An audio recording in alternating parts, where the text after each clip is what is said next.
the Democrats, right?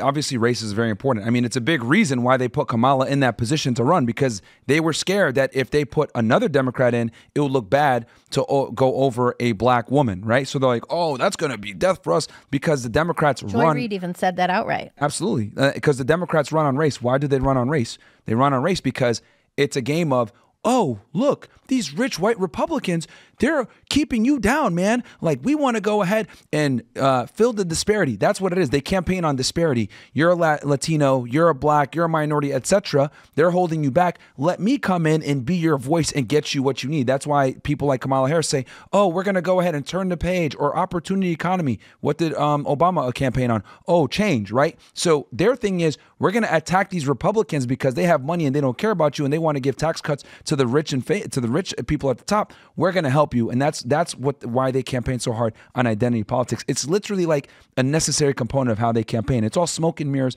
with race and politics. Well, but now what we have is a situation where Republicans are the party of the working class. Yeah. So the Democrats can't run on that anymore. Yeah, and anti-war too, which is crazy. Which now is they're great. anti-war Republicans. Anti-war working class, yeah. The post by Ezra Klein that Tim was referencing this morning, the last, we were talking about this earlier, the last paragraph says, the most important question in politics isn't whether a politician is well-liked, it's whether voters think a politician or a political coalition likes them. And the Democrats have been telling the American people that they don't like them forever. They've been canceling people. So if you don't align with them perfectly, if you step out of line, you're canceled. They've been telling Republicans that they are, first it was Obama with the they cling to their God and their guns. Then Clinton said it was reiterated that the other day. Yeah. Then Clinton said that it was the deplorables. Biden said that MAGA Republicans are a threat to the very soul of this nation. Then he called them garbage.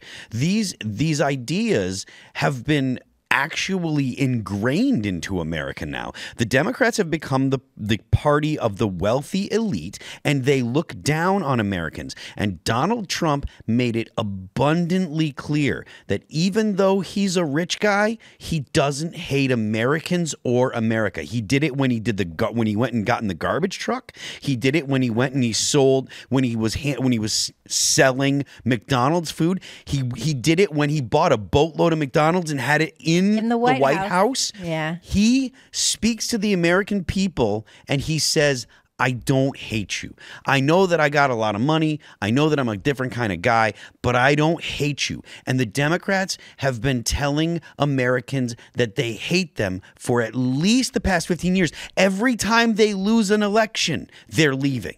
Well, the government, every time they lose an election, they say, I'm getting out of here. I don't want to be, I'm ashamed of my country. They say nothing good about America unless they're winning. And the narrative that they believe. The 1619 Project, America's inherently racist, America's inherently sexist. Everything that the Democrats say is, I hate America. So why should Americans support them? No, also interesting too. J.D. Vance, when I was watching him, do his speeches and the rallies and everything, he would always say, hey, join the party of common sense. And that's when I said, holy crap, we are cooked. We're at a point now in America where our politicians are campaigning on having fucking common sense.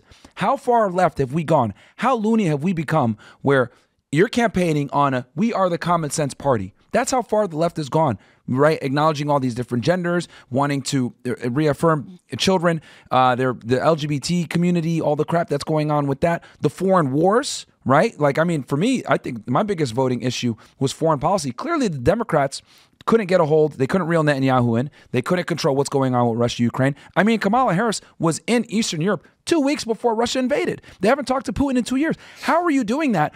Our adversaries are laughing at us. You think Putin or any of these countries, they're saying around campaigning on, oh yeah, we campaign on common sense. No. We're the only ones. There's a few key points. Famously, Democrats never learn their lesson. Remember the story about Donald Trump liking well-done steaks with ketchup? Sure. Yeah. They made fun of him. They said, here's a guy who ordered a 30-day dry-aged steak well done with ketchup, and they laughed. Trump knew what he was doing.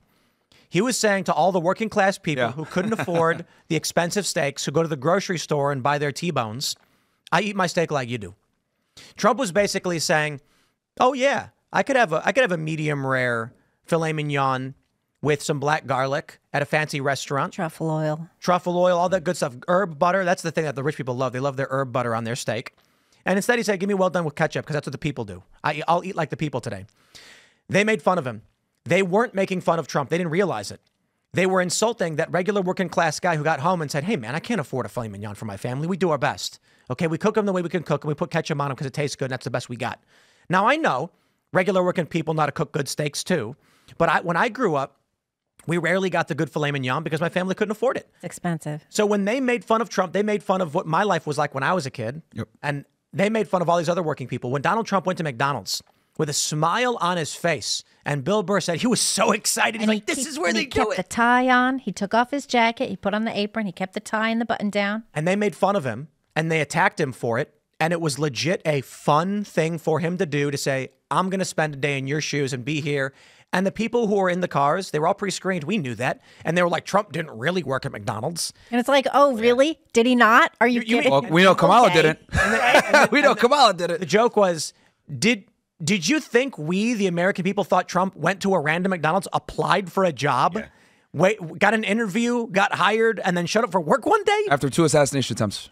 Yeah, we knew. Yeah. And then the garbage truck thing was masterful. Yeah. It was very funny. And they kept making fun of him every step of the way. But they Democrat were- Puritans can't ever just say sometimes Trump is funny. This was all speaking to the fact that they hate Americans. It is that they hate Americans. And the day after the election, who did they blame for Kamala's loss? Americans. They said Americans are racist and Americans are sexist and Americans don't know don't- what's good for them and Americans are evil. And that's why America voted for Trump. That's can't- all they could come up with. They didn't realize that they lost us Yeah. a long time ago. And they also don't realize that when Trump goes out there and talks to people, he's not palling around with Beyonce and he's not palling around with, Megan Thee Stallion. He's and hanging out with the My Bon Pillow guy. Jovi or whatever else. He's hanging out with regular people that we can relate to. You know what I mean? And Kamala Harris, she doesn't talk to us. She didn't even think we were worth giving an interview to. Yep. You know what I mean? She didn't even hold a press conference when she was running for office. She didn't think that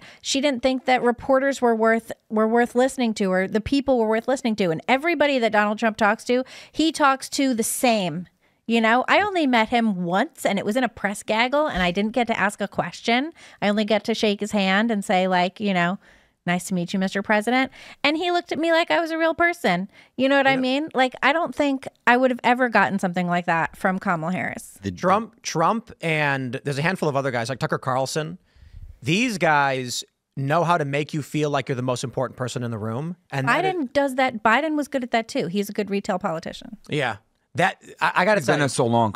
So there's a handful of people you will meet in your life, and you're going to be like, you just like this person. Yeah. Russell Brand is one of them. We're hanging out at the Rescue the Republic event, and I'm just standing off the side with Allison, and Russell's walking down. He stops, he looks over at me, he comes over, and he's like, Tim, oh, it's so great to meet you. And I was like, wow, like, Russell, thank you so much.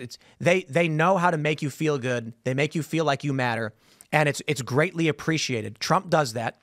He's walking around, he sees you, he compliments you, he shakes your hand, he tells you how good you are, how great you are, and then you're just like, I want to be around that guy more often. Yeah. And that's how he pulls it off. Trump, I've been to like 30 plus Trump rallies, and that was in the first campaign, not the second or third.